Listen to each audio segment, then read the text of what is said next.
দিনের মধ্যে এইটা একটা বিহিত না করো তাহলে কিন্তু আমি হাড়ি আলাদা করে ফেলাম। হ্যাঁ, হাড়ি আলাদা করবি? খারা, হাড়ি আলাদা করাইতেছি।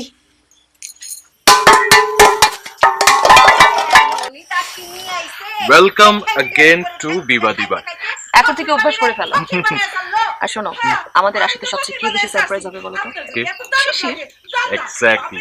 চলো চলো দেখি কি করছে। দেখছো এখন আওয়াজ শুনতেছো? তারপরে মারামারি শুরু হবে। ও বাবা, দেখো কে আসছে। ভাইবেন না, আপনার জ্বালায় বেশি দিন টিকতো না।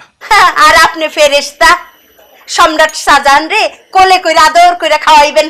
এমন কদরের অভাবে তো এই বাড়ির এই দশা হয়। আরে আরে হা ভাবিরা থামো, আমরা কতদিন পরে আসলাম।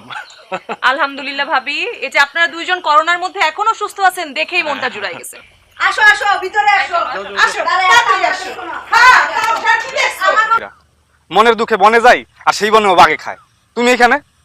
প্রাইভেট পড়তে গেছিলাম, ফেরার সময় দেখি তুমি এখানে বসে করতেছো, লতা পাতার ভিডিও করতেছো, তাই ভাবলাম এত বড় সঙ্গীত সাধক ইউটিউবার একটু আশীর্বাদ নিয়েছে।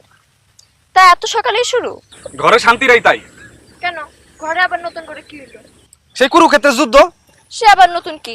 এই গ্রামের সবাই জানে, বিবাদী বাড়িতে একটু বিবাদ না হলে চলে না। নিজের বাড়ি হলে বুঝতা, মাঝে মধ্যে হলে শোয়া যায়, তাই বলে ডেইলি। কিন্তু জনাব একটা কথা বলি, এটা শুনলে আপনি এক্ষুনি দৌড় দিয়ে আপনার বাড়িতে যাবেন। কি এমন কথা যে আমি এই বিবাদী বাড়ির মধ্যে গিয়ে দৌড়া ঢুকমু? আসার সময় দেখলাম আপনার ছোট চাচা আর চাচি রিক্সা করে বাড়িতে যেতেছে। আরে কেমন মানুষ আপনি, একটা ধন্যবাদও দিলেন না।